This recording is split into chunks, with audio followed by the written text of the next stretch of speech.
Wrestling fans, are you ready? For the untold numbers listening at home, at work, in their cars, at the gym, and anywhere else people listen to podcasts. From Keene in the Shire, ladies and gentlemen, it's time to get hyped for the Penguin Club Podcast. Oh, we're just getting started, baby. Because I stay hyped! Welcome to the Penguin Club Podcast. I am your host, the Killer Penguin, Daryl W. Perry. Follow me on the Twitters at Penguin Club Pod, or just head over to penguinclubpod.com, and from there you will find links to the various social medias. You'll find links to where you can get merchandise, which reminds me, I do need to, now that ProWrestlingTees.com has opened up to all podcasts, need to head over there and put the merch designs on Pro Wrestling Tees.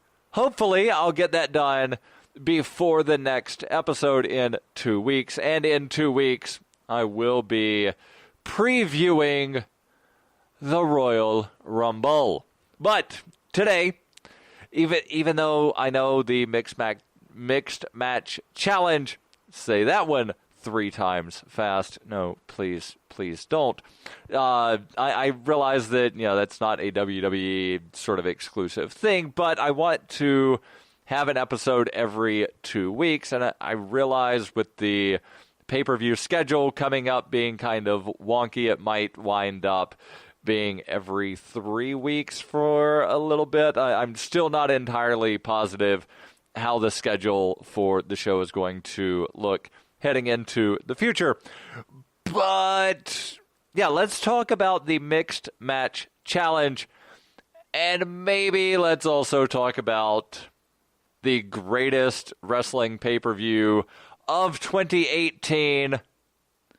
Yeah, that's right. The greatest wrestling pay-per-view of 2018 already happened. It happened a little over a week ago. I'm talking about Wrestle Kingdom. Oh, there were so many good matches on that show, and I woke up at 2 o'clock in the morning to watch Wrestle Kingdom.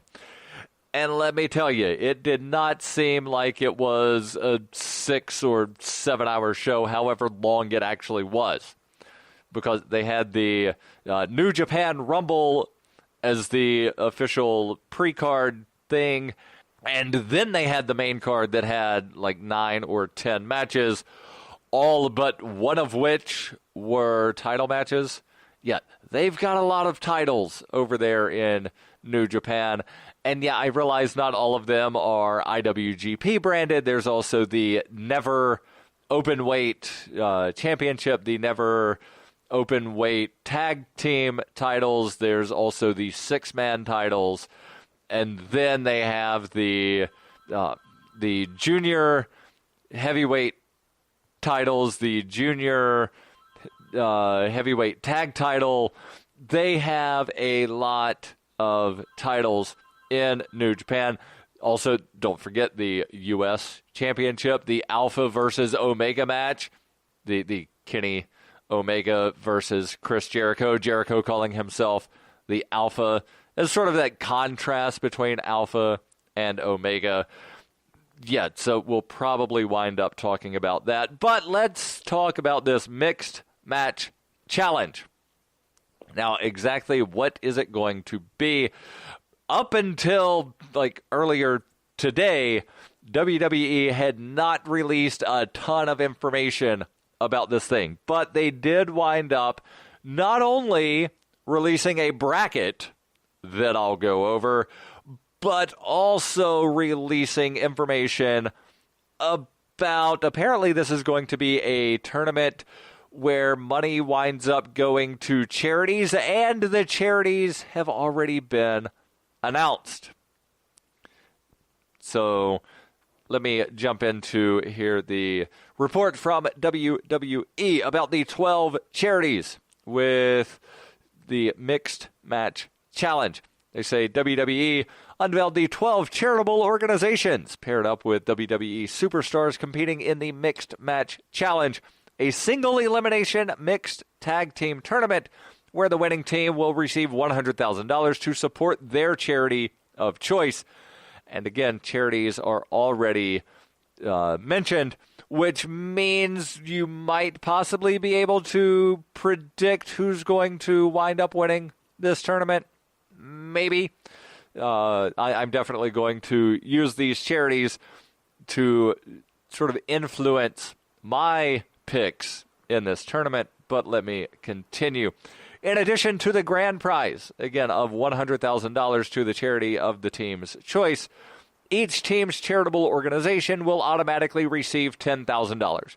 So that's really good. Each team here, or each charity rather, is getting $10,000 automatically, with one charity to get, I believe this is an additional $100,000 to the winning tag team. Now, the question is, will WWE wind up creating a mixed tag division with a mixed tag championship?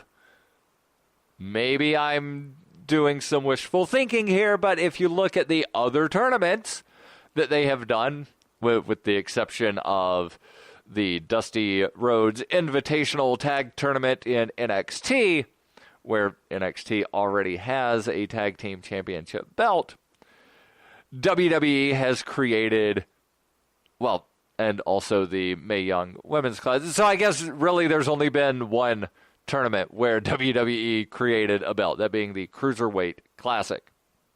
The Mixed Match Challenge is a 12-week tournament that will stream live in the U.S. exclusively on Facebook Watch beginning Tuesday, January 16th at 10 p.m. Eastern, 7 Pacific.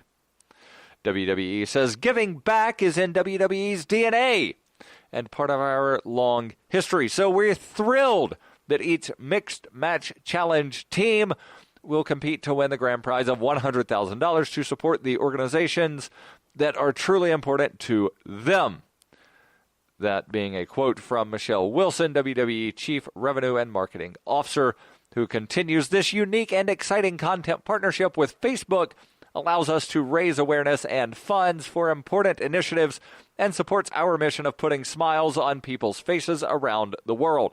Now, real quick, before I get into the actual bracket here and who these charities are, anybody else notice the time that the Mixed Match Challenge is going to take place?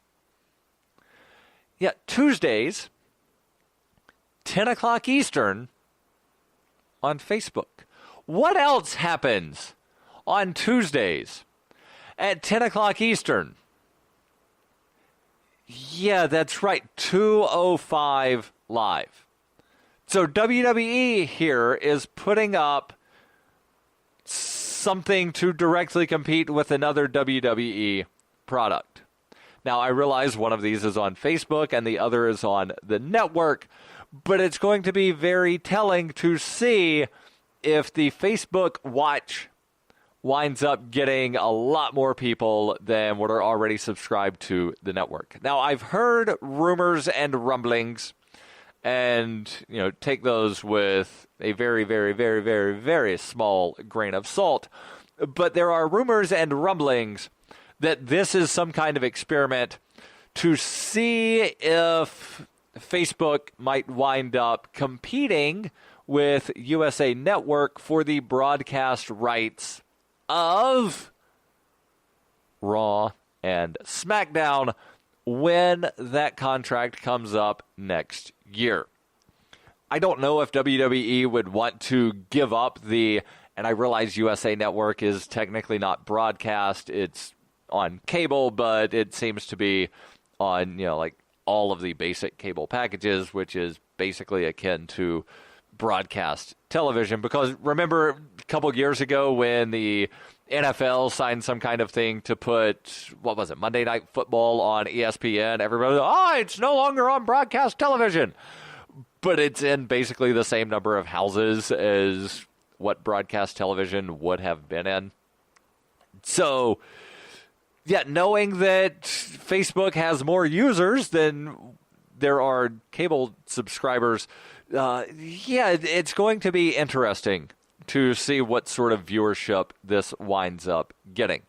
So, let's wind up looking at the bracket, and while I look at the bracket, I will tell you who the charities are, because they're on two different tabs here, and one is alphabetical order by the charities, but the competitors aren't necessarily in alphabetical order based on anything. And again, I think the format here is kind of strange to where there's only one mixed match per week for 6 weeks. And then week 7, there's a match. So basically, for 12 weeks, there's going to be one match per week. And yeah, the bracket here is rather interesting. So we have the team of Finn Balor and Sasha Banks going up against Shinsuke Nakamura and Natalya.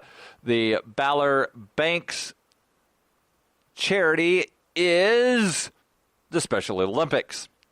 And then WWE explains a little bit about each charity. Special Olympics is a global inclusion movement using sports, health, education, and leadership programs every day around the world to empower people with intellectual disabilities. Again, that's the Banks Balor charity. Shinsuke Nakamura and Natalya, they are wrestling for the Make-A-Wish Foundation, which creates life-changing wishes for children with critical illness.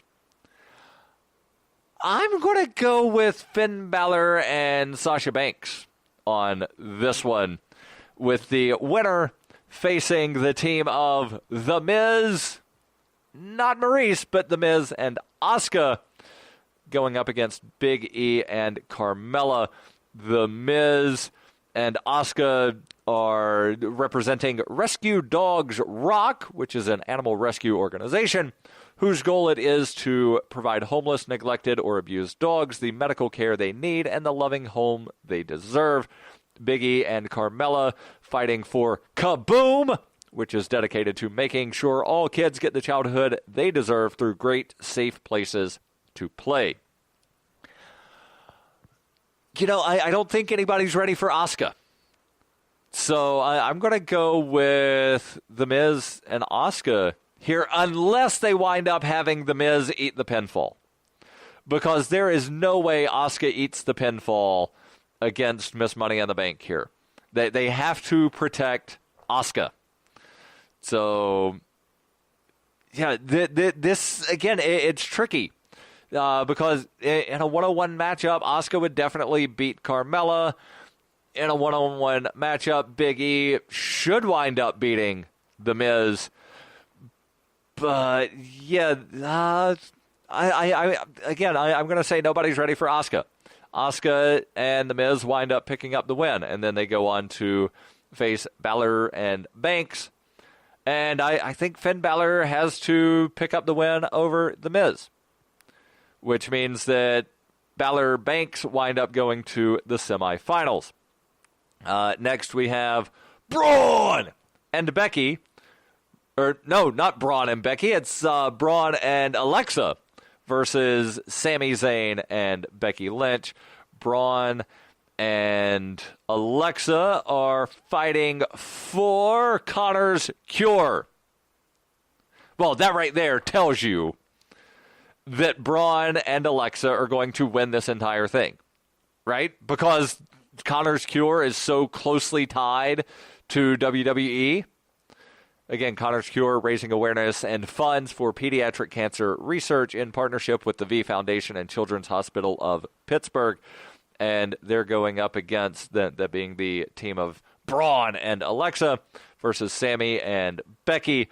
Sami and Becky are fighting for UNICEF, which works in more than 190 countries and territories to put children first and works towards the day when no child suffers from preventable causes. The next match here is Goldust and Alicia Fox versus the Usos. Yeah, it's the Usos. It is Jimmy and his wife Naomi.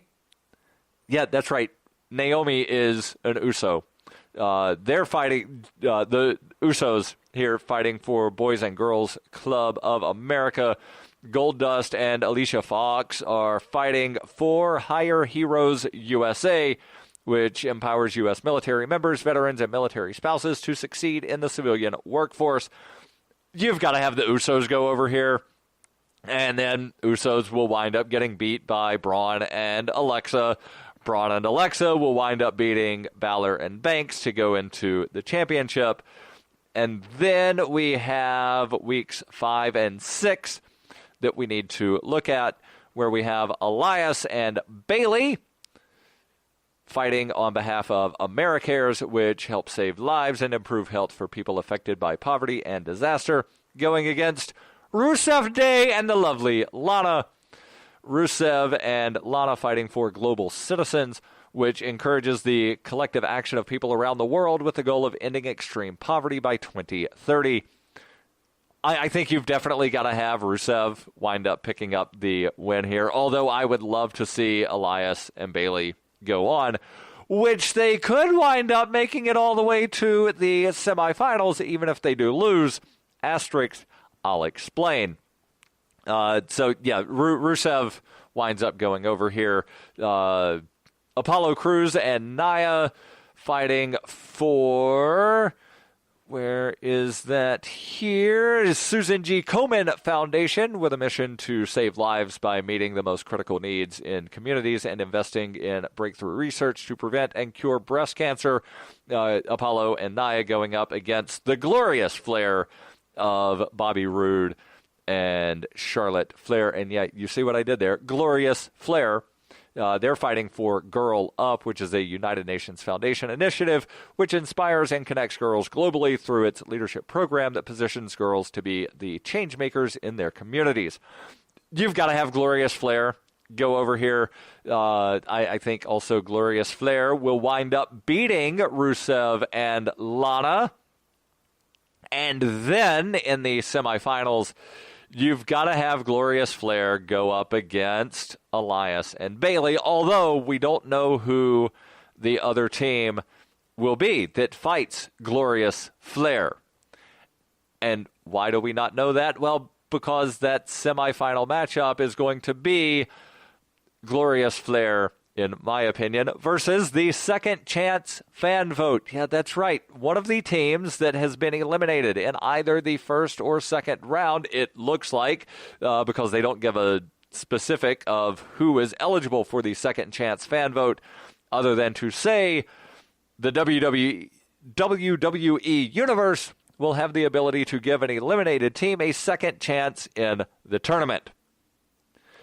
So Glorious Flair, I'm predicting them to go into the semifinals, will face To Be Announced, and I think Glorious Flair will defeat To Be Announced to wind up facing that team of Braun and Alexa in the finals, with, surprise, surprise, Braun and Alexa going over in the championship. Now, I would love to see more Braun and Alexa, just because that's such a...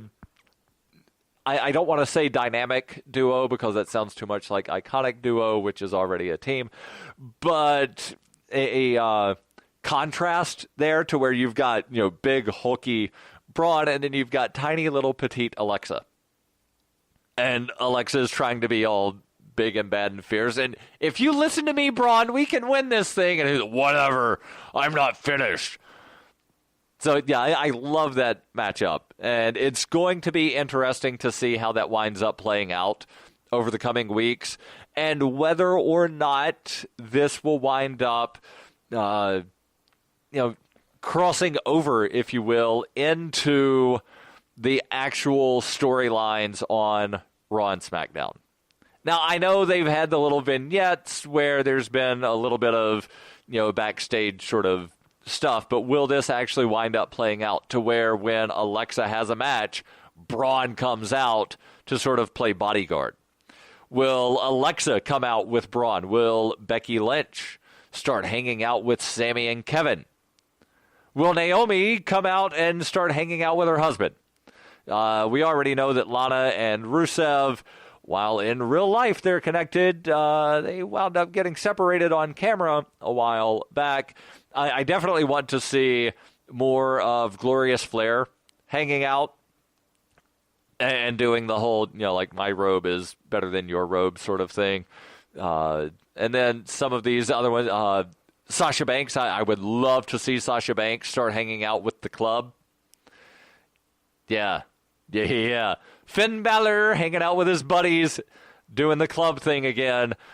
Question is, will they wind up at some point heading over to SmackDown and teaming up with AJ Styles? Because, well, they've all got that New Japan connection.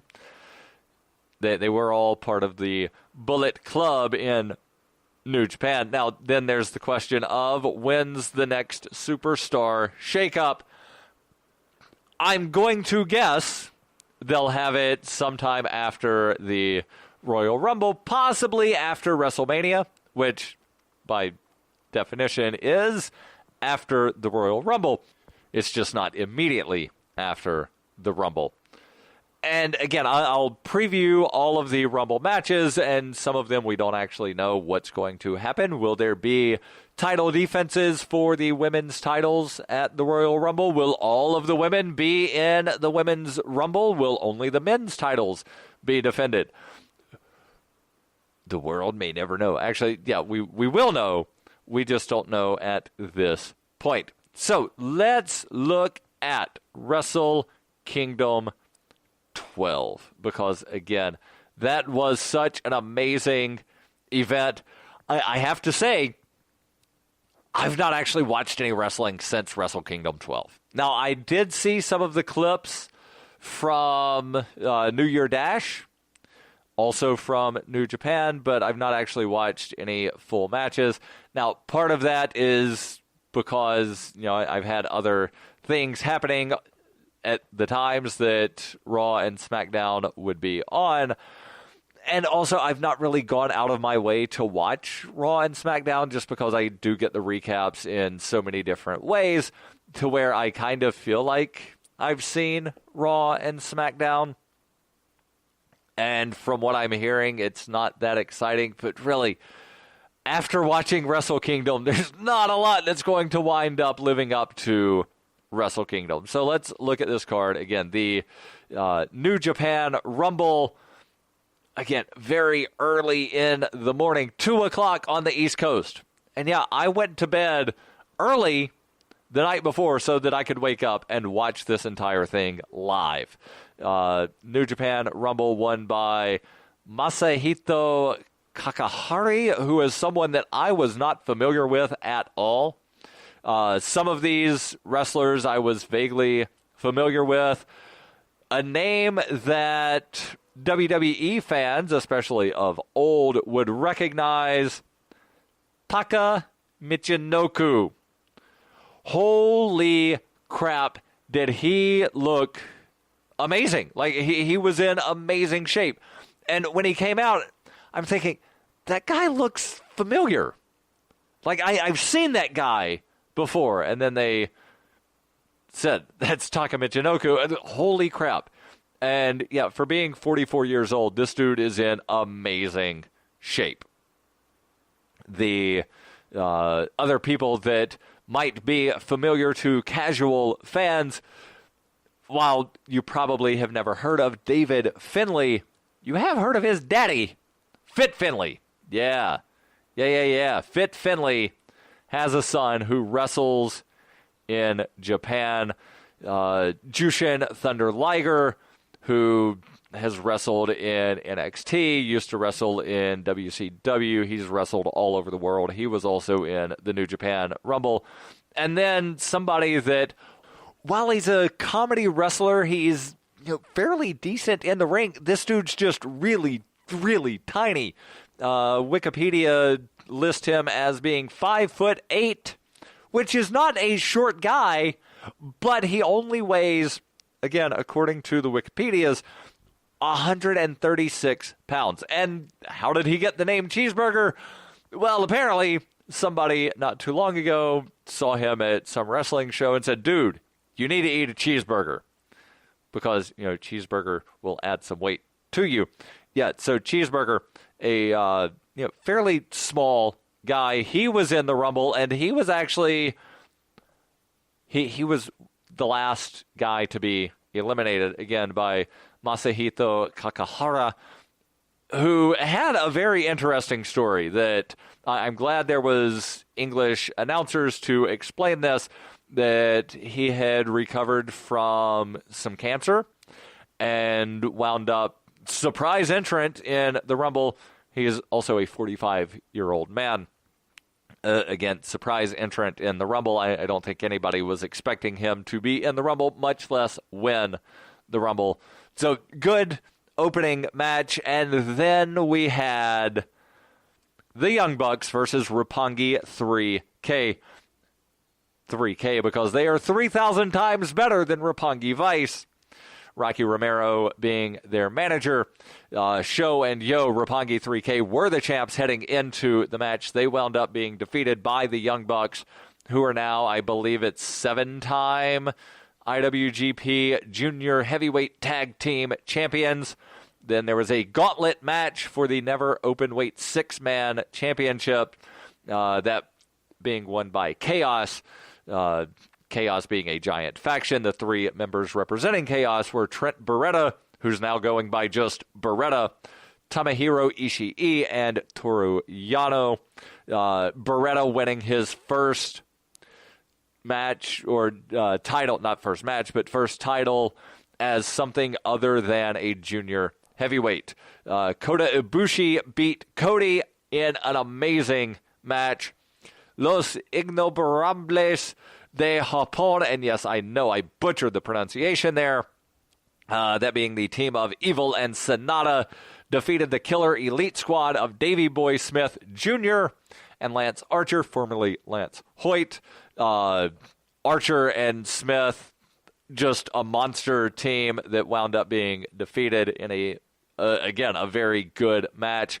Haruki Goto defeated Minoru Suzuki. This match told such an amazing story, and then Suzuki shaved his own head after losing the Never Openweight Championship to Goto in a hair versus hair match where Goto said, I don't have a belt to put up, but if I lose, I will shave my head. And Suzuki said, if I get beat by you, I'll shave my own damn head. Now, I'm paraphrasing there, and he also said it in Japanese. And then there was the four-way match for the IWGP Junior Heavyweight Championship, where the champion, the villain Marty Scurll, came out in an amazing costume where he had these big, giant black wings. Whoop, whoop. Yeah. Came out. Hiromu Takahashi and Daryl came out, Daryl being the cat, Takahashi's pet cat. That's not actually a cat, it's a stuffed animal. Kushida, and I would love to see Kushida and Takahashi team up as the ticking time splitters. And if you're not familiar with their nicknames, Kushida is the time splitter. Takahashi is the ticking time bomb. Throw them together, what do you have? Ding, ding, ding, the ticking time splitters. Will Ospreay wound up winning this, actually pinning Scurll. So would love to see a one-on-one rematch between Will Ospreay and Marty Scurll. Would also, again, love to see Takahashi and Kushida team up a la Debar. Remember where Debar, they were fighting and then wound up teaming up. Next we had Tanahashi versus Jay White. Tanahashi retained the first retention of the night, that being for the IWGP Intercontinental Championship. And then the greatest match of Chris Jericho's life.